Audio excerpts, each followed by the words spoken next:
What's up, guys? So I'm gonna wrap up that third and final installment of the just that general rundown of the Spartans' history, doing it in three parts. Ran down the first part that ended a little bit after the Persian Wars, and then the second part ran down until the end of the War with Athens, the Great War with Athens, what we know as the Peloponnesian War.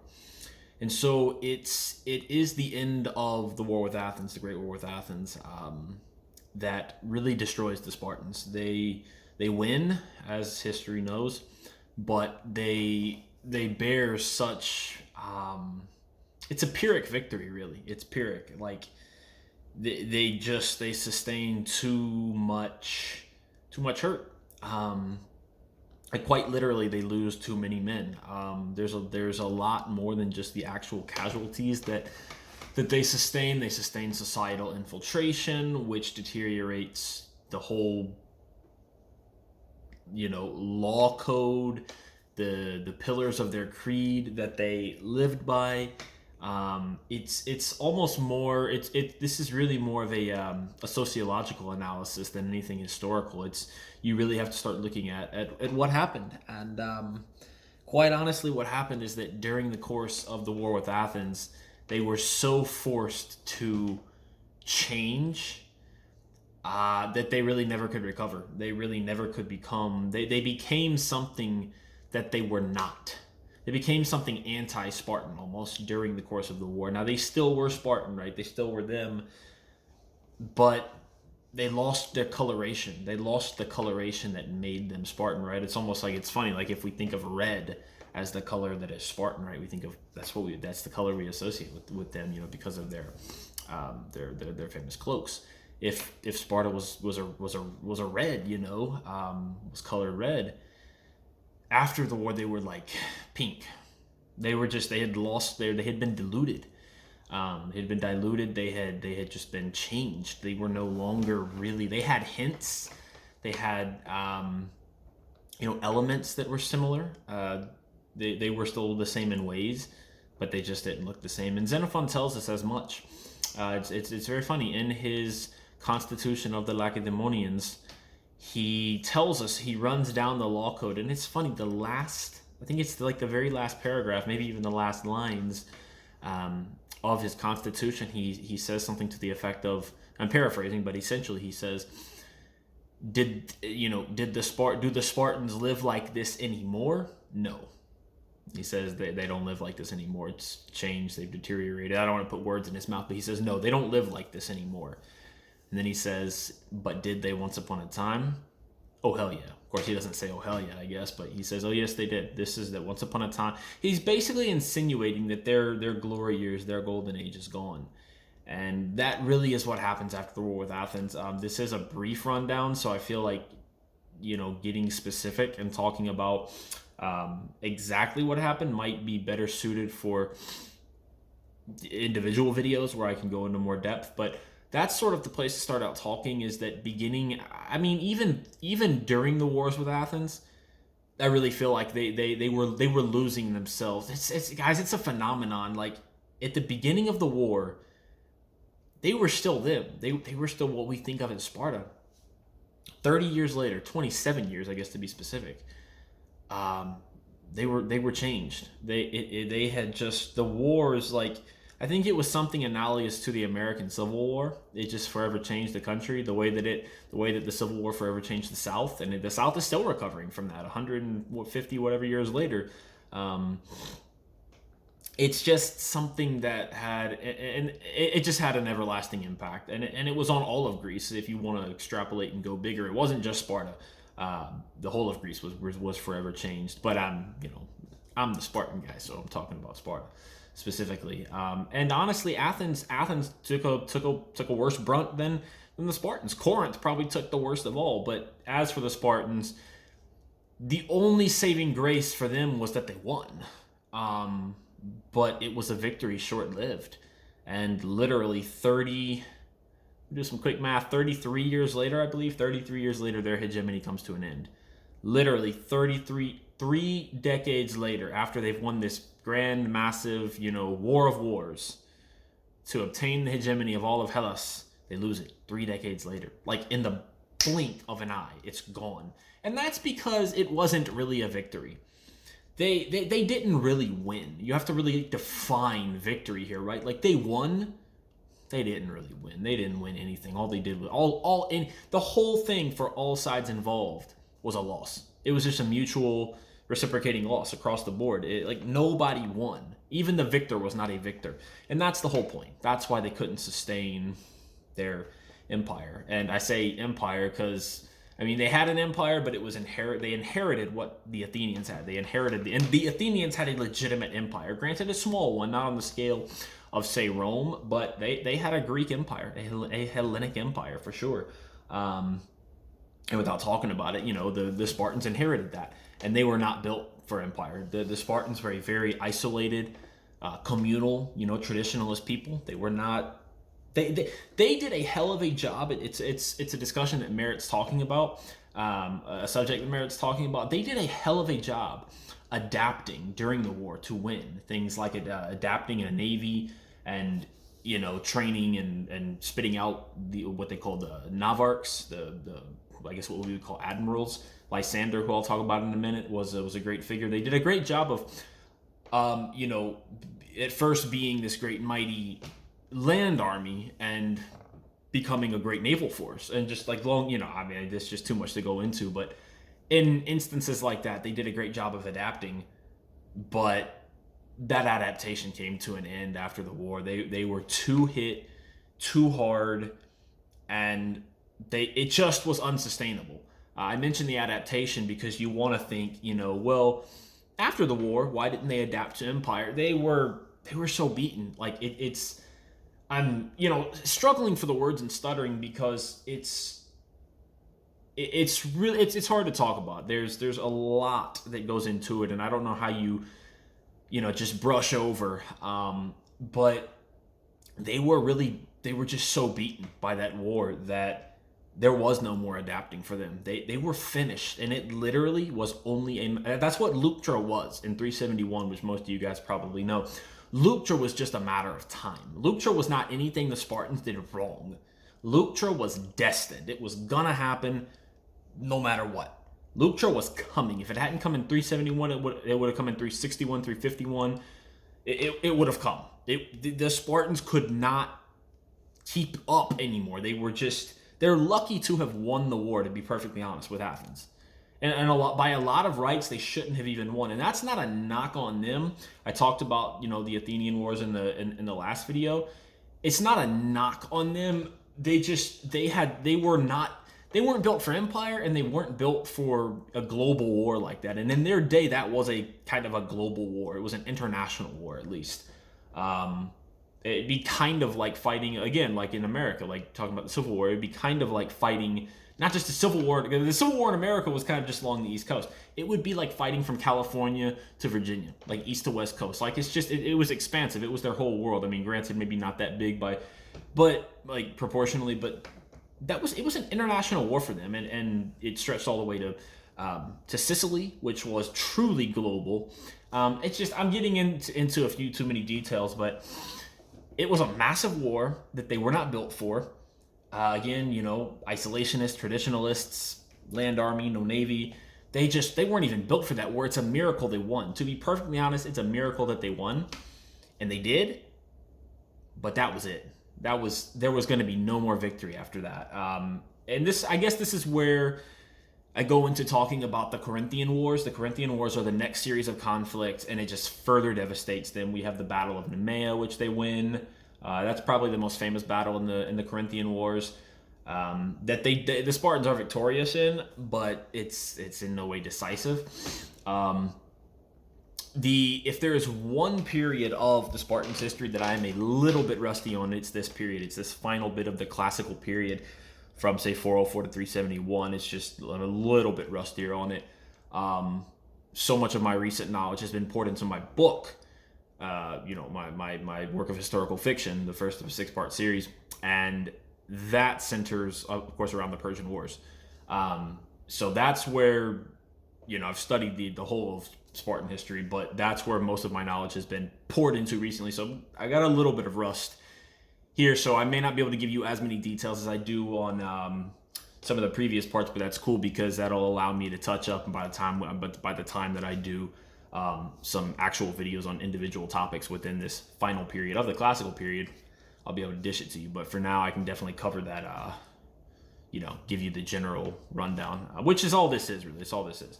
So yeah, we have the Corinthian Wars, and the Battle of Nemea is the biggest battle in it. I was talking about being a little bit rusty because I was trying to recall exactly who the protagonists in the war were.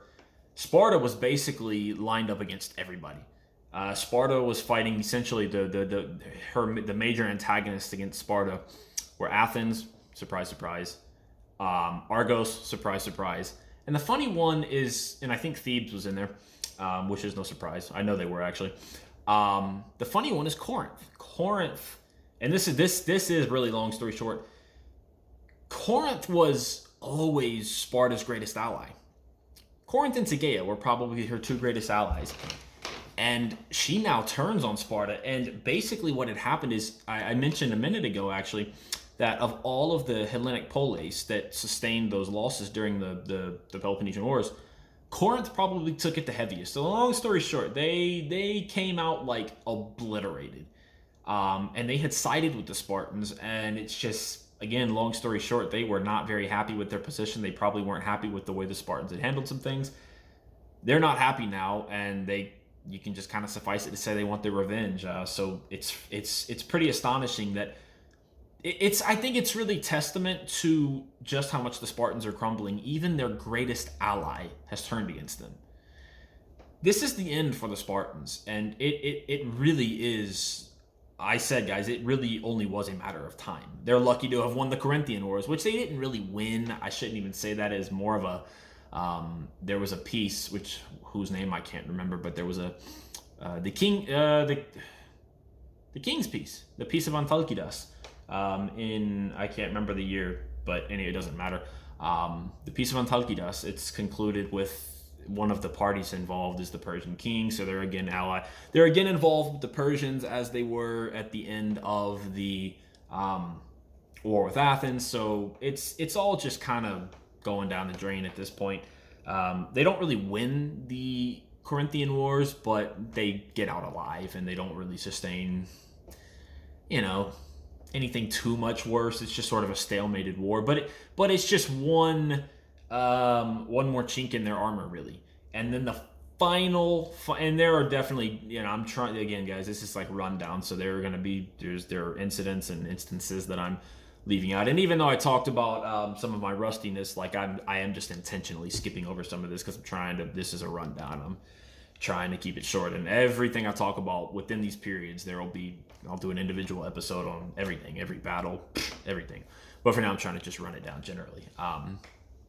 And so the Corinthian Wars are one more chink in the Spartans' armor, and the final one, the lethal blow, is the Theban Wars, which are the Theban Wars, which are the next series of conflicts the Spartans deal with. But it's Leuctra, and you guys probably know Leuctra. Leuctra is, again, I'm skipping a few steps, but Leuctra is the final episode where that's checkmate for the Spartans. It's not even check. It's checkmate. Like, they get obliterated.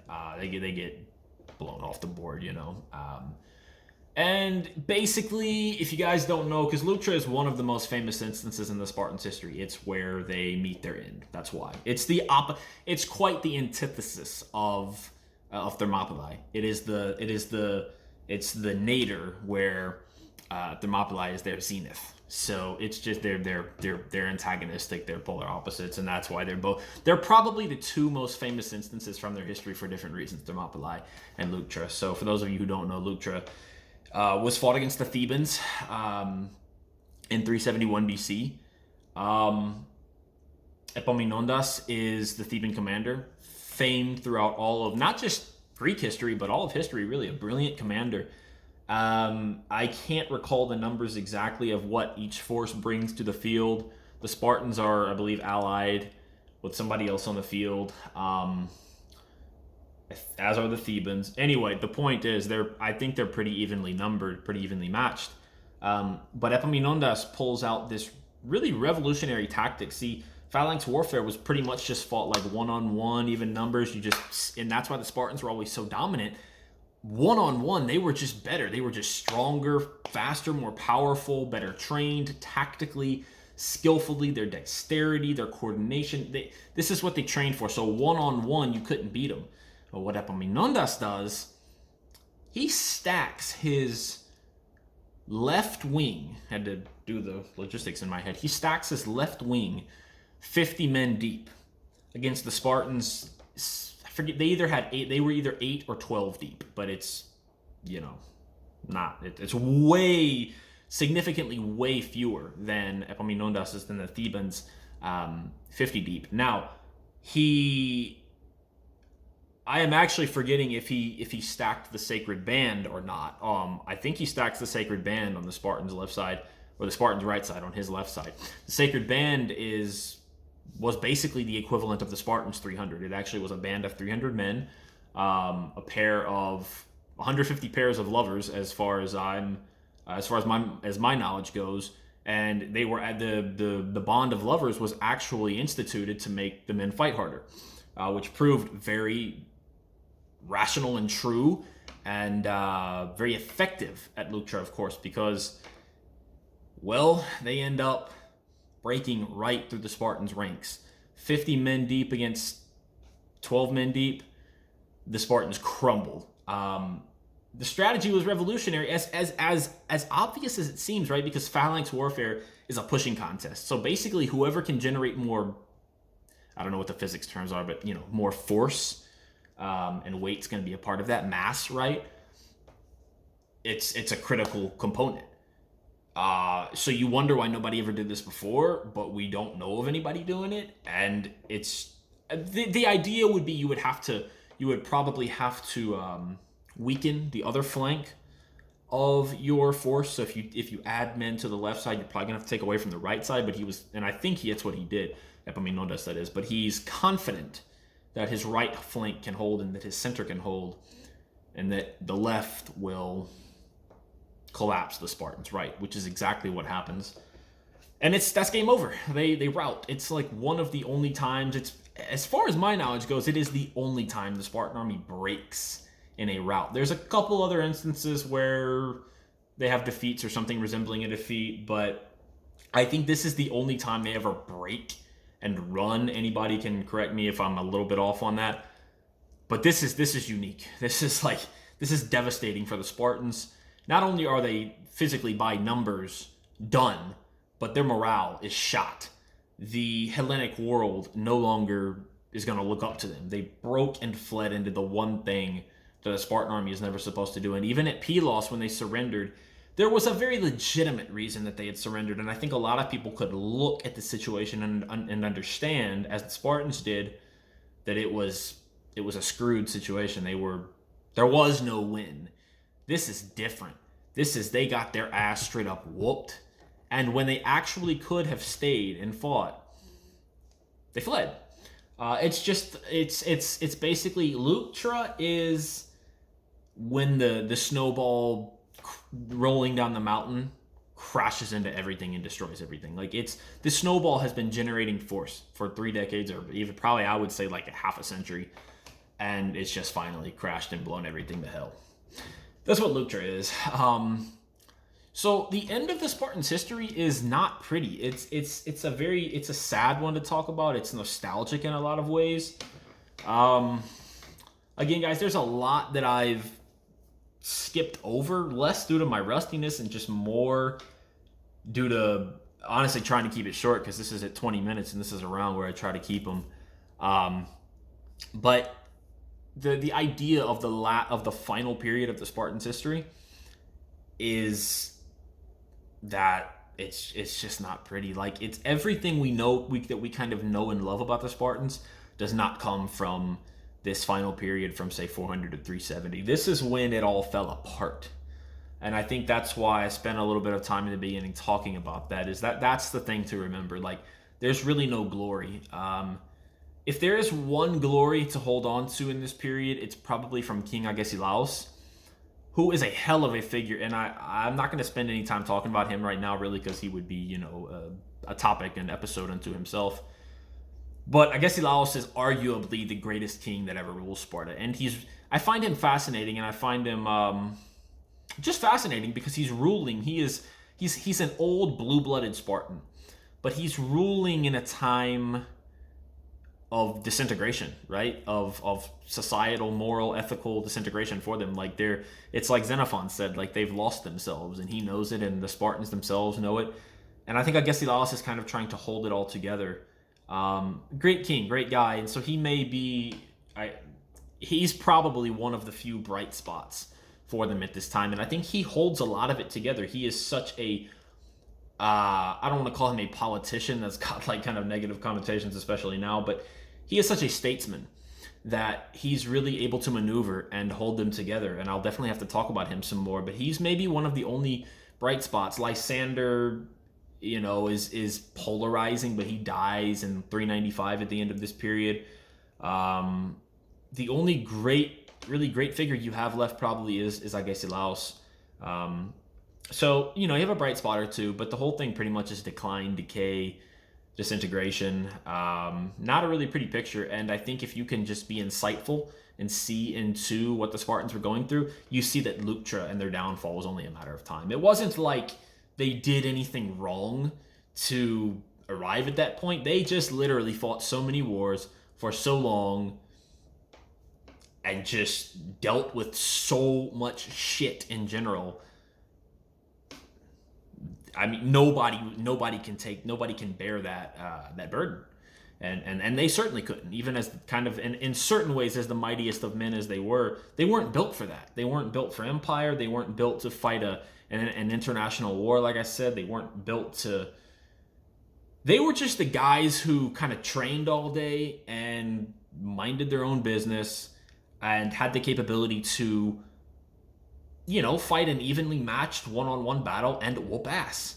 And that is the bottom line. Like they would whoop anybody's ass in a one-to-one, phalanx warfare.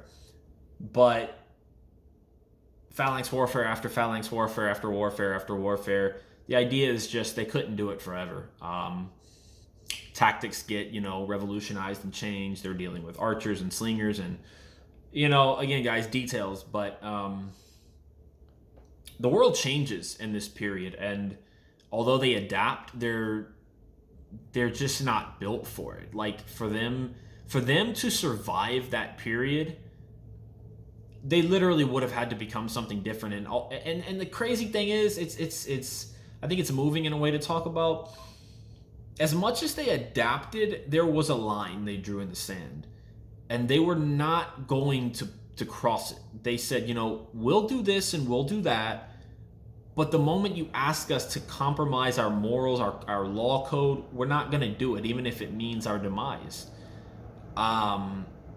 It's funny because I said that they did, that they did compromise that law code. What happens is this is a progressive trend. It happens over years and over decades, and there's some of it is inevitable. Some of it, no matter how mighty a human being you are, you're gonna be subject to the societal trends of your world. So some of the decay is unavoidable. But these guys, in the back of their mind, these are the guys who have been trained in the same crucible as their fathers before them. They still know what is right. They still know who they are, and they're trying. The point is this: they're trying to hold on, and they can't. It's like holding on to the edge of a cliff, and eventually you're going to lose your grip. That's what the end of the Spartans' history looks like, of their world. It looks like they're trying with all their might to hold on, and they did, and eventually they lost their grip. And any man would, any human would. That's why I said it's not a knock on them. It's a matter of they got beaten to a pulp so bad eventually. I just think they lasted longer than anybody else would have, honestly. Anybody else in their position that had to bear the cross that they did, that had to bear the burden that they did for that long,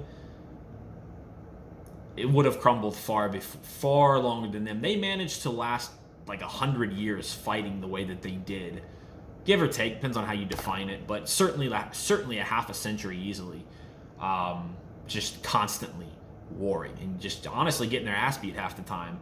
And like I said, they adapted, but how much can you adapt when all you're doing is fighting, fighting, fighting, right? It's with anything you do in life. If you don't rest at some point, you'll crumble, you'll collapse, you will collapse. And that's what happened to the Spartans. It's not that they chose to fight these wars, but this was the position that, it's crazy, right? Thinking about the way the cosmos works, but this is what the cosmos dictated. It was what history dictated. It was what the people around them dictated. It's kind of the way that, we don't control what happens to us. We just control our reaction. And that's kind of how the Spartans had to live. Like they didn't choose to fight these wars. All they could do was choose to fight them to the best of their ability. I feel like it's getting a little bit philosophical now, and I try to keep it strictly historical, even though it's no secret. I have a hell of an admiration for these guys.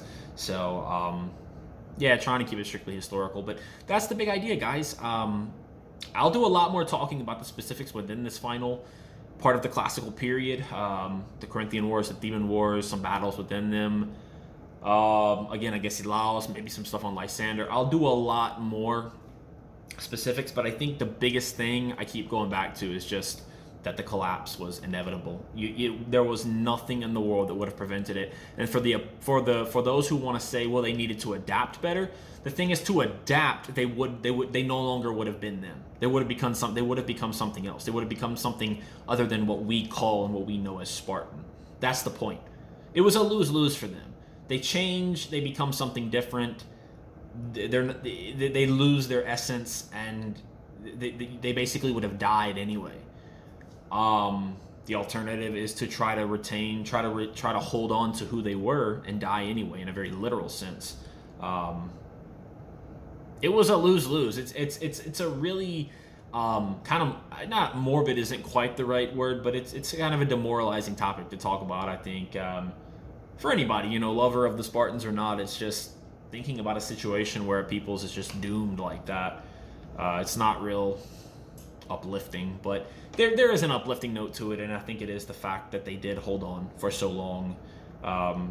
You really have to be able to see them for who they truly were and what they truly and by what they truly did. But if you can, then you do see that they actually did fight to the end, as their creed dictated. You actually do. You can actually see it, that they never, even when they quit, they never really quit. Even when they ran at Leuctra, they weren't really running. That's maybe a bad way to say it. They did, but it's the fact that they were at Leuctra and still fighting. Yeah, they turned and routed and fled and got their butt whooped, but they chose to keep fighting. And even that fated day where they lost everything, they still kept fighting. And honestly, like, not to go into any more detail, but even after they had fled and they got back to Sparta, they got their guys back together, were ready to fight again. The funny thing is, Epaminondas actually does not march on the city of Sparta. I should have talked about that. He crosses the Evertus River, and he basically makes a power move. He's like, look at what I can do. I don't even need to take your city, because I could if I wanted to. But he frees the Helots, and that is the blow of all blows for the Spartans. I didn't even cover that. But they're still, the Spartans still, they regroup and they're still ready to fight again, and they would have. So I don't think many people can probably see it, but they really fought to the end. They really did, even though they lost, and even though it didn't look like it. They really never did lose themselves. They just were fighting in a world of impossible circumstance. So yeah, I can't think of a better punchline to end, not a punchline, but a better clincher to end it with. That's pretty much the story of the final segment of what we know as the Spartans. So from here on out, guys, I'll start. I don't know what order I'll do it in or how I'll do it. You guys are welcome to suggest any topic you like. Any episode in the Spartans history, I'll cover it. But at this point, I'll start going into more depth on individual topics, be it any one of their wars, battles, government, politics, how they wore their damn hair, how they wore their beards. I'm just thinking of random stuff, guys. Like, I'll cover anything with them. I've tried to spend a lifetime, learning them and understanding them in all facets, historical, from a human perspective, trying to really understand who they were. So you guys are welcome to ask me to cover anything. I don't think there's anything about them that I can't cover. So whatever order I decide to, I'll probably just pull out random, instances and do videos on them. But I'll definitely get more into the specifics now. And you guys can suggest anything again. So whatever you'd like to see, one way or another. At the end of it all, I'm gonna cover it all. I don't know if I'll ever be able to cover it all, but that's what it'll be. And I've got the first book in my 6-part series coming out, so that'll really bring it to life. You guys will really get to see, because it's fictionalized, but you guys will really get to see, a lot more lifelike, with a lot more coloration. What we're dealing with here and what they look like, right? Like that was my whole purpose, was to bring them to life. And that's what I'm trying to do in everything, is bring them back to life. So with that, guys, it's a pleasure, and see you next time.